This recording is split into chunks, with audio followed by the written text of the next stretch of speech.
ठीक है, इसके बाद थर्ड वाला पॉइंट बताओ, वो भी कर लिया था ना, salary income for services rendered in India. ठीक है, वेदर सच इनकम बिफोर और आफ्टर सर्विस, चाहे बिफोर मिली हो चाहे आफ्टर सर्विस मिली हो। जैसे कि मैंने बताया था कि जॉब यहाँ करी, फिर रिटायर होकर यूएस में सेटल हो गया, मतलब कोई इंसान, या कनाडा में सेटल हो गया और उसको अब पेंशन मिल रही है हर साल। पर बेटा वो पेंशन किसके लिए मिल रही है? जो सर्विस उसने इंडिया में दी थी। ठीक है, और पेंशन ना इनकम मानी जाती है सैलरी हेड की। ठीक है, सैलरी हेड के अंदर पेंशन टैक्सेबल होती है, तो वो पेंशन आपको मिल बाहर रही है, बट वो deem to accrue in India. ठीक है, चलो फोर्थ पॉइंट डालो, इसके आगे नहीं लिखा है ना, चलो फोर्थ पॉइंट डालो।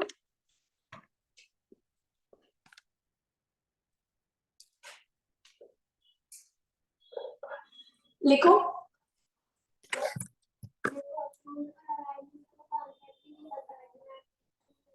तूने रिकॉर्डिंग्स क्यों नहीं देखी? बहुत ही ज्यादा खराब थी, एडमिट थी, क्या हो गया था? ठीक है, तो तेरे को नहीं आएगा समझ में अगर, तो रिकॉर्डिंग देख ले पहले। ठीक है, मतलब देखो स्कोप ऑफ इनकम का ही कॉन्सेप्ट नहीं पता है। ठीक है, तो पहले रिकॉर्डिंग्स देख ले, अभी कुछ कर ले जब तक, पीछे बैठ के या ऊपर। चलो लिखो fourth point, income of non resident, NR लिख लो, income of non resident NR from business connection in India, from business connection in India.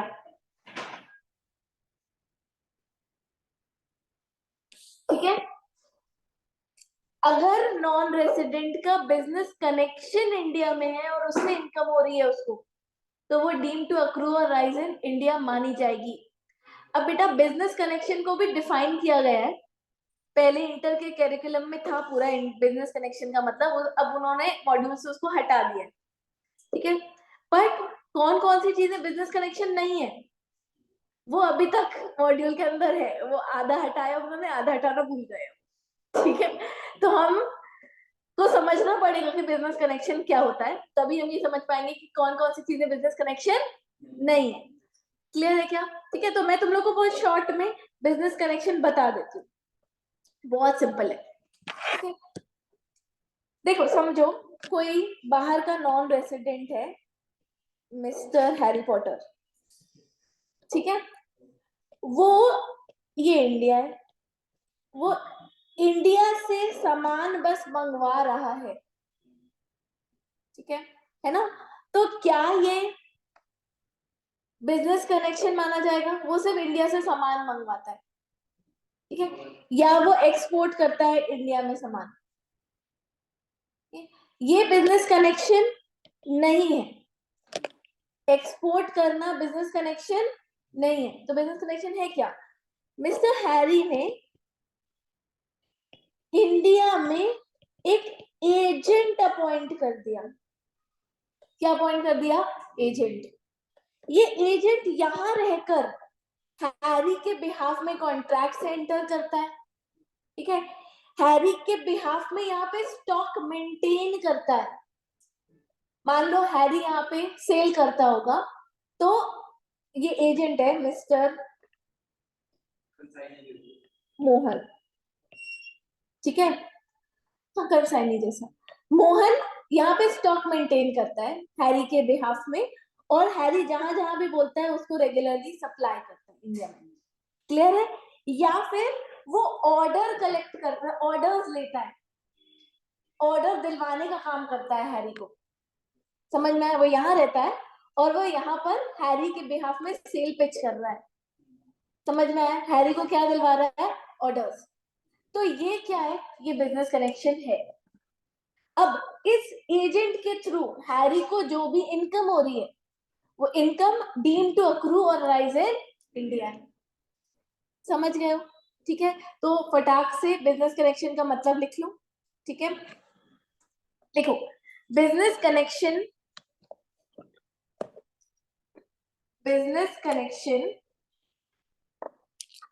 means business connection means a person. Business connection means a person, bracket में लिखो agent. तुम लोगों ने क्योंकि agency पढ़ी होगी, राइट? एजेंट का मतलब तो जानते हो ना, जो प्रिंसिपल के बिहाफ में काम करता है. नहीं पढ़ी, पर एजेंट का मतलब जानते हो. पार्टनरशिप भी तो एजेंसी होती है ना. ठीक है, तो एजेंट का मतलब पता है ना, जो क्या कर रहा है किसी के बिहाफ, मतलब वो जो भी कर रहा है ऐसा माना जाएगा कि हर ही कर रहा है, राइट है ना. तो पर्सन में ब्रैकेट में लिखो agent, acting on behalf of N R. Acting on behalf of N are.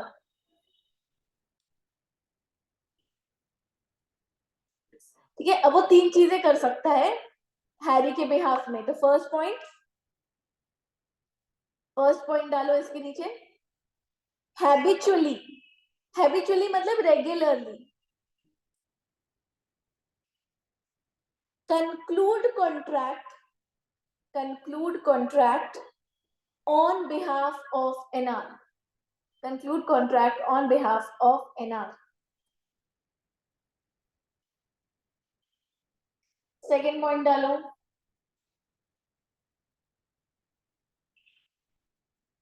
habitually maintain stock. Habitually maintain stock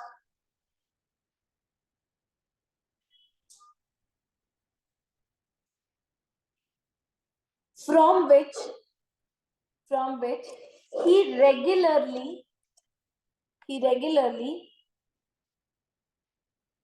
supply on behalf of NR. Regularly supply of NR. And third point लिखो, habitually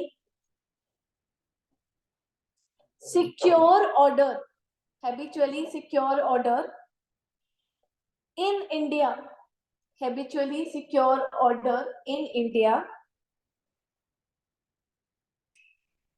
Mainly or wholly. Secure order in India mainly or wholly for NR.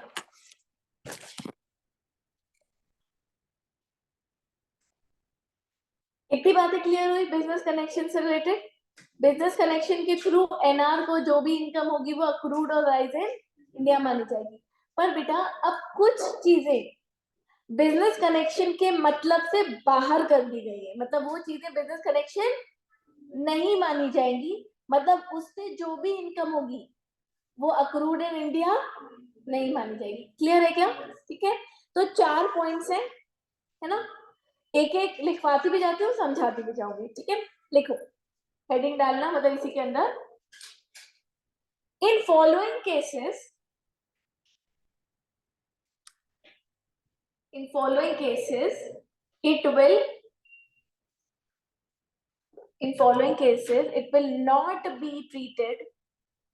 it will not be treated as business connection. It will not be treated as business connection. चलो first point लिखो,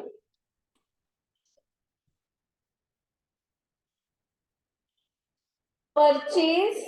first point इसके अंदर लिखो, purchase of goods in India. Purchase of goods in India for export.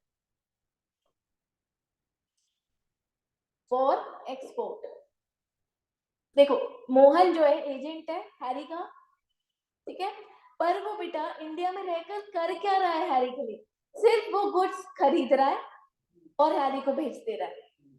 समझ में आया क्या? ठीक है, हैरी सिर्फ क्या कर रहा है, इंडिया से गुड्स मंगवा रहा है, दैट्स इट. क्लियर है? बेचेगा तो वो बाहर ही ना, है ना, तो वो बिजनेस कनेक्शन नहीं माना जाएगा. क्लियर है क्या? ठीक है, फर्स्ट पॉइंट अच्छे से समझ में आ गया? ओके, रिया तो नहीं है आज, और कौन कौन एब्सेंट है? भव्य भी एब्सेंट है, और कोई एब्सेंट है? नहीं ना, ठीक है। सेकंड लिखो, collection of news, collection of news और व्यूज,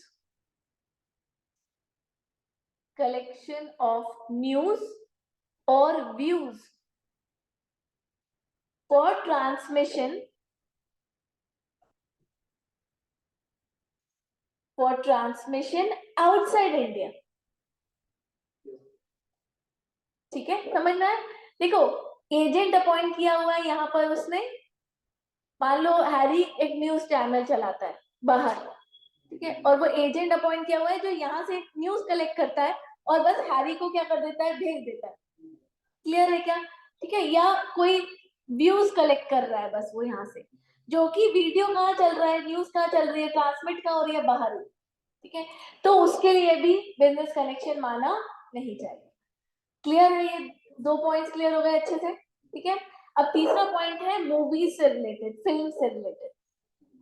ठीक है, हाँ, सिनेमाटोग्राफी। चल लिखो,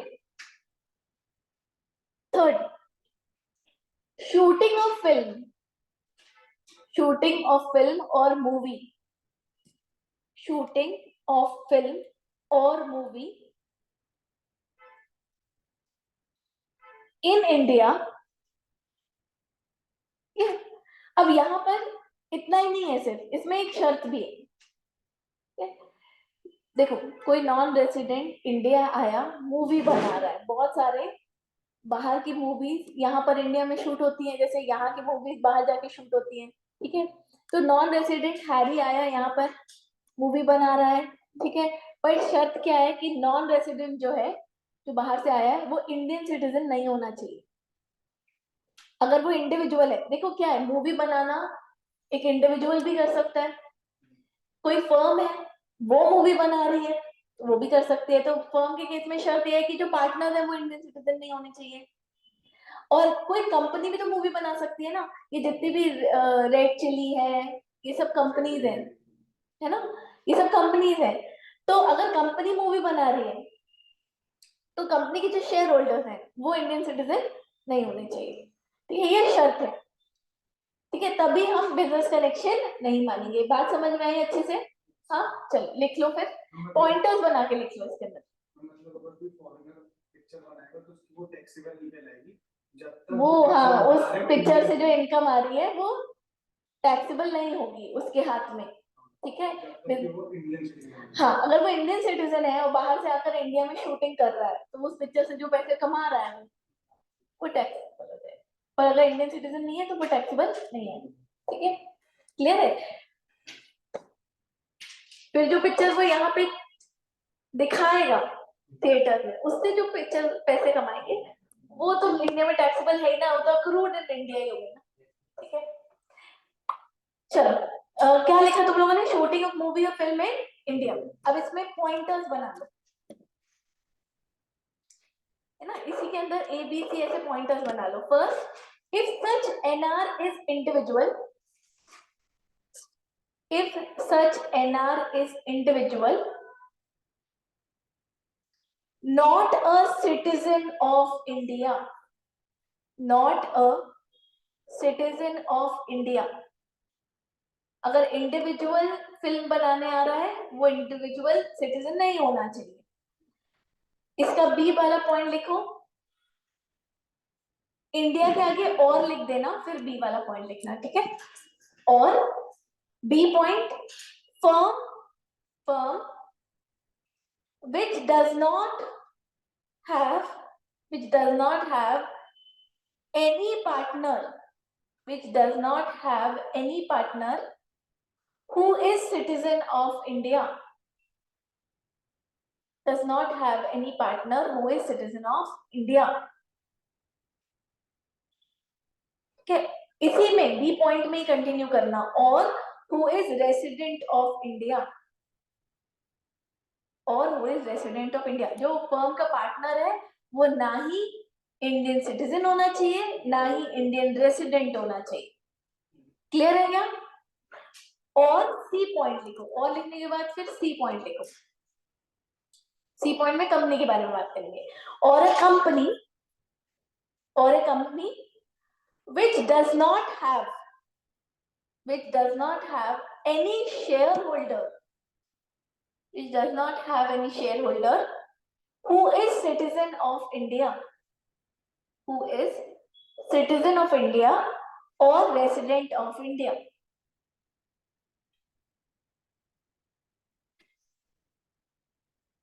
और रेसिडेंट ऑफ इंडिया, यहाँ तक ओके। क्या पढ़ रहे हैं? कौन कौन सी चीजें बिजनेस कनेक्शन नहीं मानी जाएंगी, तो इससे जो इनकम आएगी वो अक्रूड और राइज इन इंडिया नहीं है। 3 पॉइंट्स हो गए। कौन कौन से हुए चलो बता दो। Purchase of goods in India, ठीक है, फॉर एक्सपोर्ट, ठीक है। सेकेंड, कलेक्शन ऑफ न्यूज और views bye non resident for transmission outside India.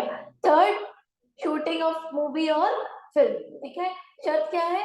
Individual citizen नहीं होना चाहिए, पार्टनर में सिटीजन नहीं होना चाहिए या रेसिडेंट नहीं होना चाहिए, और शेयर होल्डर्स में भी सिटीजन और रेसिडेंट नहीं होना चाहिए। डन। एक पॉइंट और है, लिख लो उसको। Fourth point, foreign company. देखो fourth point, foreign company engaged in mining of diamonds,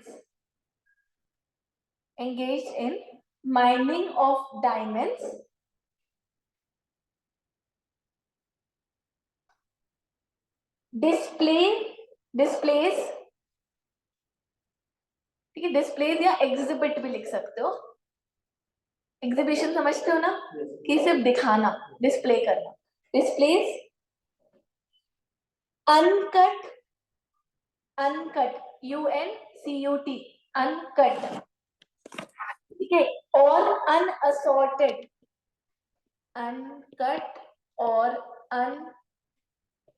अनअसॉर्टेड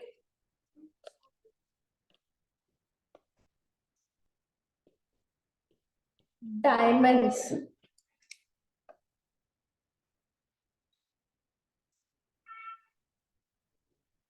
uncut और unassorted diamonds in any special zone,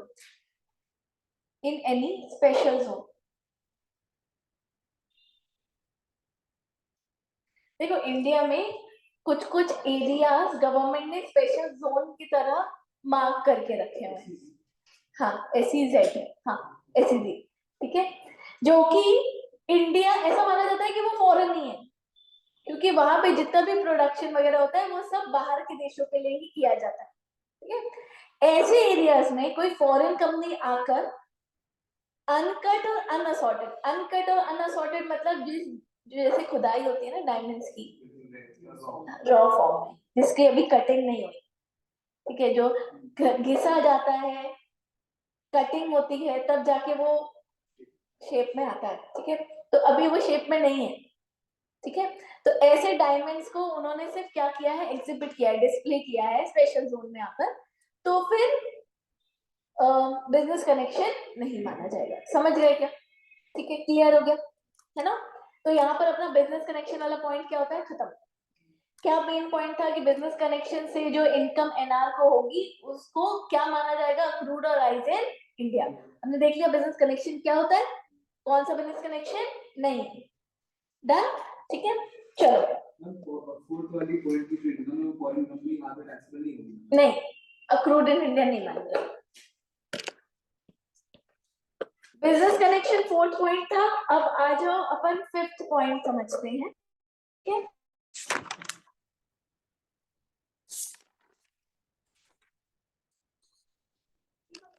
नहीं, वो अपन डीम टू अक्रू और राइज इन इंडिया वाले पॉइंट्स लिख रहे हैं ना, तो 4 हो गए, अब ये 5वां है, ठीक है। सेक्शन 915, क्यों 5 ही तो है।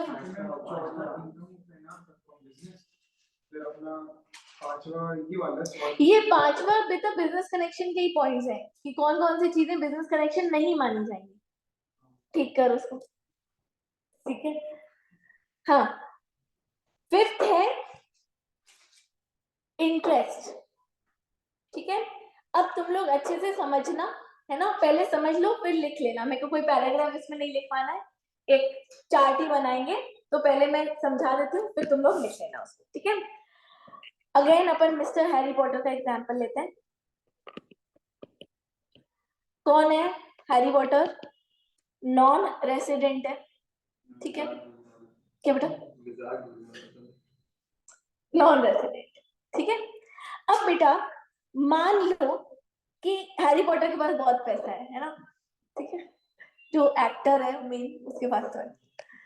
अब मान लो हमारी गवर्नमेंट को लोन दे देता है। किसको लोन दे रहा है वो? Government of India. क्या दे रहा है? लोन। ठीक है, तो ऑब्वियसली हमारी गवर्नमेंट इस लोन पर क्या पे करेगी हैरी को? इंटरेस्ट। क्लियर है?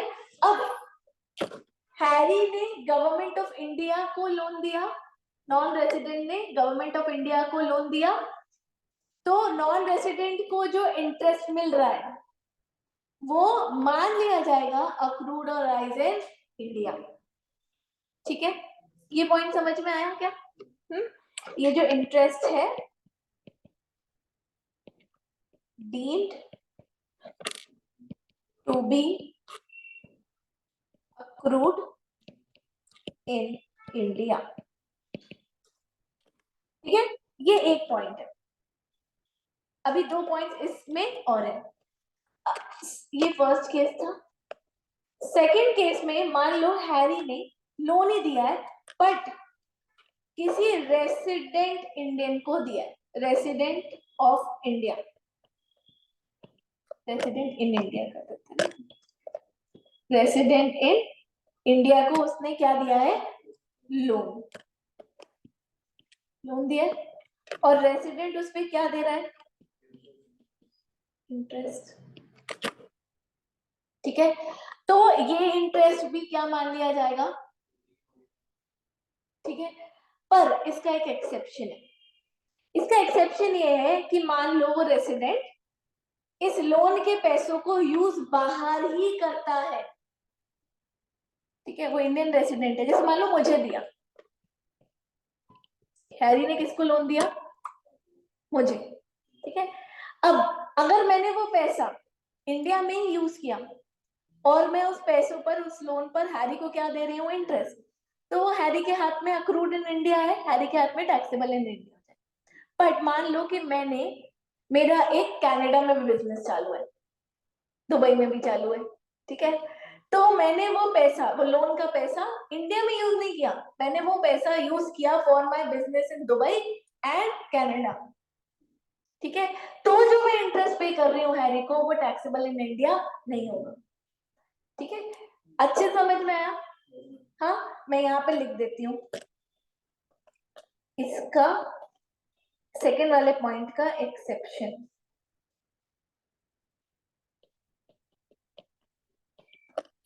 क्या है? अगर money used in any business, हाँ ठीक है, या प्रोफेशन आउटसाइड इंडिया, ठीक है, और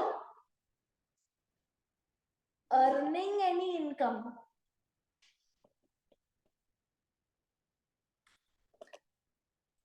फ्रॉम एनी सोर्स। मान लो कि मैंने घर ही ले लिया दुबई में और वहीं पर रेंट पे चढ़ा दिया मैंने, तो मेरे को जो इनकम हो रही है वो कौन से सोर्स से हो रही है? आउटसाइड इंडिया वाले सोर्स से हो रही है। मैंने हैरी से लोन लिया, उस लोन से एक घर लिया, कहाँ पे लिया? दुबई में। ठीक है, और उस घर से मुझे रेंटल इनकम हो रही है। ठीक है, आउटसाइड इंडिया है ना बेटा। क्लियर हुआ क्या? ठीक है, तो वो इनकम इंडिया में अक्रूड नहीं मानी, वो इंटरेस्ट हैरी के हाथ में टैक्सेबल नहीं होगा। समझ में आया क्या? हम फोकस इंटरेस्ट पे कर रहे हैं। ठीक है, मेरे हाथ में जो रेंट आ रहा है वो तो मेरे हाथ में टैक्सेबल है ही ना, मैं तो रेसिडेंट हूँ। ठीक है, क्लियर है कि नहीं? From any source outside India, then not treated as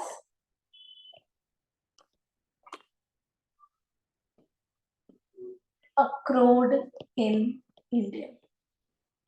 Okay, interest not treated as, भूलना मत, इंटरेस्ट की ही बात हम कर रहे हैं.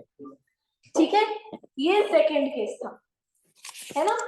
अब एक थर्ड केस भी सुन लो, फिर आराम से तुम लोग इसको लिख लेना. थर्ड केस में नॉन रेसिडेंट हैरी एक दूसरे नॉन रेसिडेंट को ही लोन दे रहा है. ठीक है, क्या दे रहा है? लोन. और ये नॉन रेसिडेंट इसको इंटरेस्ट दे रहा है. बट बेटा यहाँ तो बनता ही नहीं है. एक बाहर का बंदा बाहर के किसी बंदे को लोन दे रहा है, उससे इंटरेस्ट ले रहा है. इंडिया का क्या लेना देना है इससे? तो सोचिए, देखो कब होगा लेना देना इंडिया का? इंडियन सिटीजन नहीं, जब वो पैसे लोन के यूज कहाँ हो रहे हैं. समझ में आया? कनेक्शन कहाँ बना? यहाँ पे बना.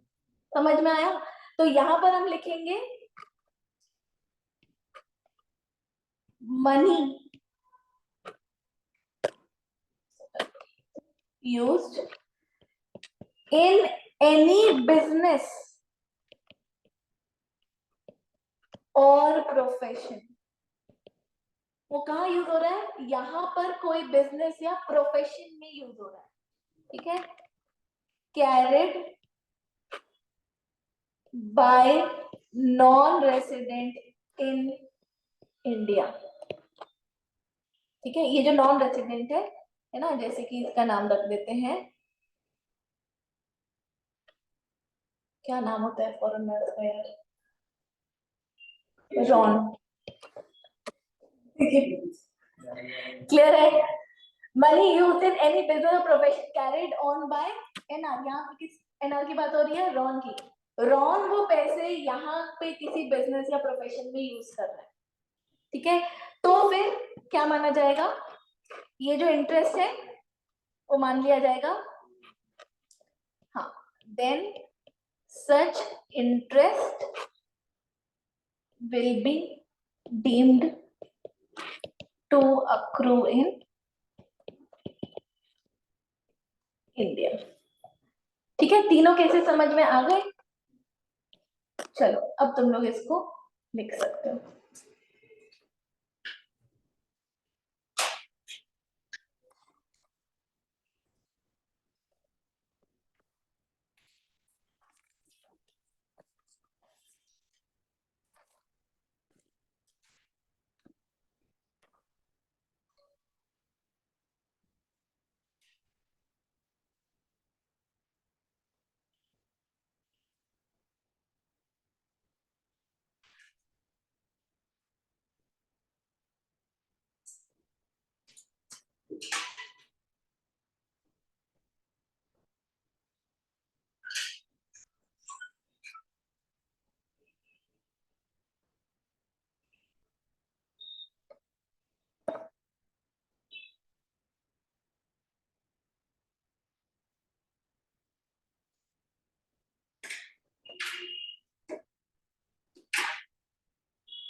हो गया।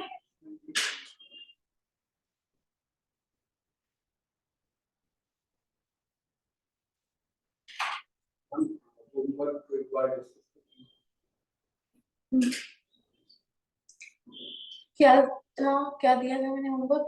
रमेश सुरेश।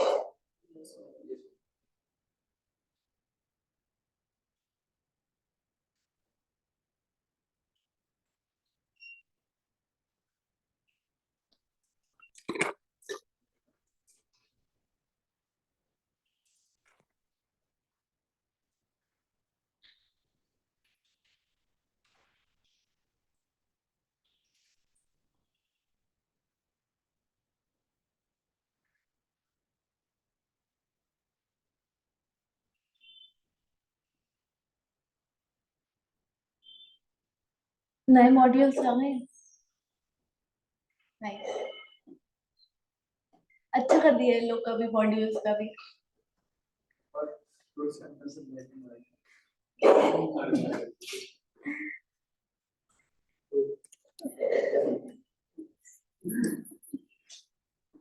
फाउंडेशन में कल तो देते हैं,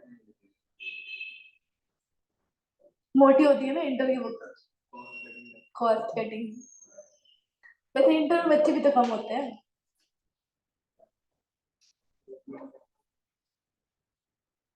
और ये भी है कि फाउंडेशन में अपन थोड़े से छोटे थे, शुरू शुरू वाली बात थी, कंटिन्यू करेंगे नहीं करेंगे क्या पता फाउंडेशन के बाद, तो थोड़ा ऐसे अट्रैक्टिव बनाया था रोदी का। अब तो तुम लोग इंटर में आ रहे हो, अब तो तुम लोग करोगे। तुम लोग का मॉड्यूल बहुत अच्छा है। हम लोगों के टाइम बड़े बड़े पैराग्राफ्स लिखे हुए होते थे, कोई चार्ट नहीं होता था, कुछ नहीं होता था, सिर्फ बड़े बड़े ऐसे पूरे फुल पेज के साइज के पैराग्राफ फॉर्म में पूरा उन्होंने प्रिंट करके दिया हुआ था। मतलब हम लोग हाथ भी नहीं लगाते थे मॉड्यूल को, क्योंकि मतलब कैसे पढ़ेंगे यार ऐसे, मतलब पूरे इतने बड़े पैराग्राफ में आप पूरा छाटो इंटरप्रेट करो। अब तो उन्होंने बहुत अच्छा कर दिया, क्वेश्चंस इलस्ट्रेशंस इंक्लूड कर दिए हैं, चार्ट्स इंक्लूड कर दिए हैं। तो मुझे टैक्स का मॉड्यूल तो बहुत ही पसंद है।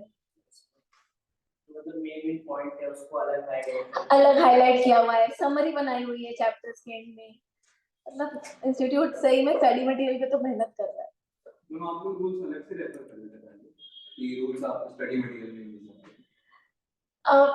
जैसे रिफ्रेशर्स आती थी, जैसे तुम लोगों ने 11th 12th में अकाउंट्स वगैरह के लिए यूज की होगी, वैसे ही रिफ्रेशर्स आते थे, है ना। जैसे गिरीश आहूजा सर पढ़ाते थे पहले, बहुत एजेड है, ठीक है, तो मतलब बहुत बोरिंग तरीके से पढ़ाते थे, पर पढ़ाने अच्छा लगता था उनको, बट बेसिकली उनकी बुक्स बिकती थी। ऑथर है। अब तो खैर बुक्स का कॉन्सेप्ट खत्म हो गया है, आप जहाँ से क्लासेस करते हो वहां से आपको नोट्स मिल जाते हैं, ठीक है। तो हम लोग क्या करते थे कि क्लासेस वैसे इतना कुछ होता नहीं था, मैंने टैक्स भी सेल्फ ही पढ़ा है इंटर में, तो वही गिरीश आहूजा सर की बुक मिलती थी और उसी से पढ़ लो, मॉड्यूल से नहीं पढ़ते थे।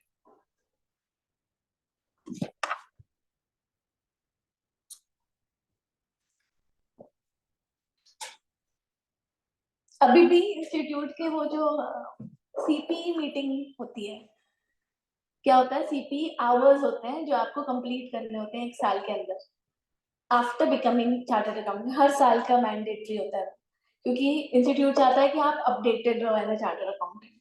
तो जो सीपी मीटिंग्स होती हैं उसको कोई ना कोई बड़ा सीए या जो भी नॉलेजेबल पर्सन है वो कंडक्ट करता है, वो मतलब ऐसा सेशन लेता है आपका। तो उसमें भी कई बार लेते हैं वो सेशंस, जैसे कोई बजट आया तो जो अमेंडमेंट्स आए टैक्स के, तो वो ले लेते हैं सेशन। ऐसे सेशन अटेंड करने में अच्छा लगता है, क्योंकि अब क्या है ना, अब पूरा नॉलेज है टैक्स का, अब सिर्फ अपडेशन सुन रहे हैं तो अब मजा आ रहा है। पहले तो क्या होता था, बेसिक लेवल से पढ़ना होता था, तो वो थोड़ा हाई फाई चला जाता। चलो इसका एग्जाम्पल पहले समझ लो, है ना। नहीं, मैंने उनकी बुक से पढ़ा है, ठीक है, उनकी बुक से पढ़ा है मैंने। और सीए फाइनल में वीजी सर चलते थे, विनोद गुप्ता सर, पूरे इंडिया में एक ही टैक्स का टीचर, एक ही टैक्स के दिल्ली के टीचर हैं। वो भी मतलब ऐसा सुनने में आएगा, सुनोगे उनके लेक्चर या वैसे देखोगे तो बहुत ही बोरिंग लगेंगे। वो एक जगह खड़े होकर पढ़ाते हैं, बट उस बंदे का जो नॉलेज है कोई बीट ही नहीं कर सकता इंडिया में। बट यही है ना कि वो प्रैक्टिकली, क्योंकि वो पूरे टाइम प्रैक्टिस में है इन टैक्सेशन और कई सालों से है, वो भी काफी एज है उनकी, तो उनको नॉलेज बहुत है, तो वो प्रैक्टिकल लेवल में जाकर पूरा बताते थे। तो एग्जाम ओरिएंटेड कम था, बट एज अ नॉलेज अगर आप जानना चाहो तो बहुत अच्छी थी मतलब। तो पर इंडिया में पहले एक ही नाम चलता था, हाँ मतलब गिरीश आहूजा सर की बुक्स और विनोद गुप्ता सर की क्लास, बस। चलो, तो मैंने फाइनल में वीजी सर से पढ़ा है। अभी जैसे फाइनल के लिए अगर तुम लोग किसी ऑथर की बुक उठाओगे जो एग्जाम ओरिएंटेड बुक्स बनाते होंगे या पढ़ाते होंगे, तो एक बुक में उन्होंने पूरे फाइनल का टैक्सेशन खत्म कर दिया होगा। ठीक है, एक बुक में उन्होंने फाइनल का टैक्स, क्योंकि समरी फॉर्म में एग्जाम ओरिएंटेड पढ़ा, बीजी सर की इतनी मोटी मोटी 8 मॉड्यूल्स आती थी फाइनल में, 8 मॉड्यूल, हर हेड, जो हेड पढ़ेंगे ना अपन, हर हेड का एक मॉड्यूल होता था। ठीक है, और फाइनल लेवल पे क्या सैलरी तुम लोगों के लेवल पर इम्पोर्टेंट है, क्योंकि हम लोग पढ़ रहे हैं इंडिविजुअल की इम्पोर्टेंस के हिसाब से, पर्सन अलग अलग है ना, 7 पर्सन है, तो इंटर लेवल पे कौन इम्पोर्टेंट है, इंडिविजुअल, इंडिविजुअल के क्वेश्चन आएंगे हमको ज्यादा, तो हमारे लिए सैलरी वाला हेड बहुत इंपॉर्टेंट हो जाता है। ठीक है, अब कंपनी को, फर्म को सैलरी तो मिलेगी नहीं। ठीक है, जो फाइनल लेवल है उसमें कंपनी, फर्म, इन सब का टैक्सेशन बहुत इंपॉर्टेंट हो जाता है। ठीक है, तो कैपिटल गेन्स, पीजीबीपी बहुत इंपॉर्टेंट है, पीजीबीपी का सबसे मोटा मॉड्यूल होता था। ठीक है, तो ऐसे पढ़ते थे। अब तो तुम लोगों के लिए बहुत आसान हो गई है चीजें। ठीक है, मतलब रियल स्ट्रगल उस टाइम था। चलो, एग्जाम्पल अपन ले रहे हैं, है ना, इंटरेस्ट वाले पॉइंट के। मान लो मिस्टर हैरी ने लोन दिया मुझे, मैं कौन हूँ, रेसिडेंट हूँ, है ना। अब तुम लोग मुझे बताओगे कि ये इंटरेस्ट हैरी के हाथ में इंडिया में अक्रूड माना जाएगा या नहीं माना जाएगा। ठीक है, अगर मैं इन पैसों को यूज कर रही हूं इन बिजनेस इन नेपाल, अगर मुझे पैसा मिला है नॉन रेसिडेंट से, बट वो मैं इंडिया में नहीं यूज कर रही हूँ, मैं कहाँ यूज कर रही हूँ, बिजनेस इन नेपाल या दुबई या कनाडा, कहीं भी बाहर। ठीक है, तो अक्रूड माना जाएगा क्या, अक्रूड माना जाएगा, नो। ठीक है, accrued in India upon decide कर रहे हैं। ठीक है, किसके लिए, इंटरेस्ट के, है ना, मैं उसके इंटरेस्ट पे कर रही हूँ ना, उसने मुझे लोन दिया है। ठीक है, चलो सेकंड बताओ, अगर मैं ये पैसे यूज कर रही हूँ इन बिजनेस इन मुंबई या जबलपुर या इंडिया में कहीं भी, यहाँ पर माना जाएगा, क्योंकि उसने मुझे लोन दिया और मैं वो पैसे इंडिया में ही यूज कर रही हूँ। ठीक है, कब नहीं माना जाएगा, एक्सेप्शन क्या है, जब मैं बिजनेस और प्रोफेशन बाहर के लिए यूज कर रही हूँ या मैं कोई और सोर्स आउटसाइड इंडिया से पैसे अर्न कर रही हूँ, वो पैसे लगा। क्लियर है ना। थर्ड, अगर मैंने वो पैसे यूज किए, फ्लैट इन दुबई लिया है मैंने और उससे मुझे रेंटल इनकम आ रही है, बताओ जो इंटरेस्ट मैं पे कर रही हूँ हैरी को, वो अक्रूड इन इंडिया माना जाएगा, नहीं, क्योंकि from earning from any source outside India. ठीक है, तो ये माना नहीं जाएगा। ठीक है, चलो, अगर मैंने बेटा हैरी से लोन लेकर ऑफ रिलायंस लिमिटेड, इंडिया में यूज हुआ, ठीक है, बाहर तो यूज नहीं हुआ ना, तो माना जाएगा, यस। ठीक है, ये अपना एग्जाम्पल नंबर 1। एक और एग्जाम्पल दे रही हूँ, एग्जाम्पल 1 था ये। 2, mister Harry non resident loan दे रहा है मिस्टर रॉन को, अगेन नॉन रेसिडेंट। ठीक है, तुम लोग को वही बताना है अक्रूड इन इंडिया और नॉट।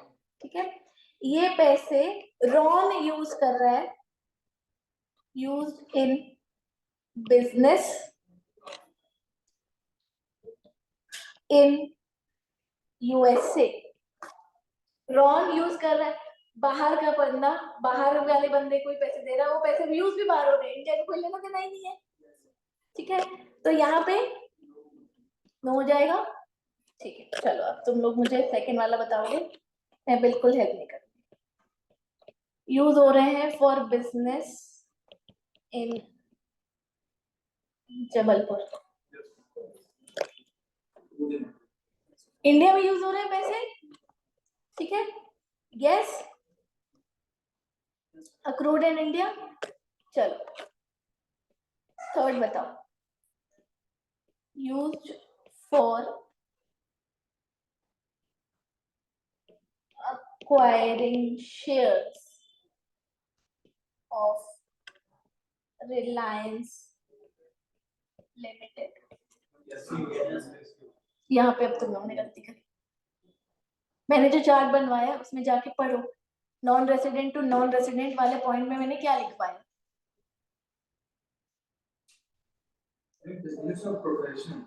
हाँ, money used in any business or profession carried by NR in India, सिर्फ इतना ना, earning any income from any source in India नहीं लिखवाया मैंने बेटा। तो अगर रॉन इंडिया में आकर बिजनेस और प्रोफेशन कैरी करता है और उससे इनकम कमा रहा है, समझ में आया, तो वो जो हैरी को इंटरेस्ट पे कर रहा है वो हैरी के हाथ में अक्रूड इन इंडिया है, समझ में आया। बट इसके अलावा वो इंडिया में इन्वेस्टमेंट्स कर रहा है, सिर्फ शेयर्स खरीदना क्या है, इन्वेस्टमेंट, फ्लैट खरीदना क्या है, इन्वेस्टमेंट। तो ये जो इंटरेस्ट जा रहा है यहाँ पे, ये नहीं है अक्रूड इन इंडिया। क्लियर है क्या, समझ रहे हो? दोनों एग्जाम्पल्स को लिख लो।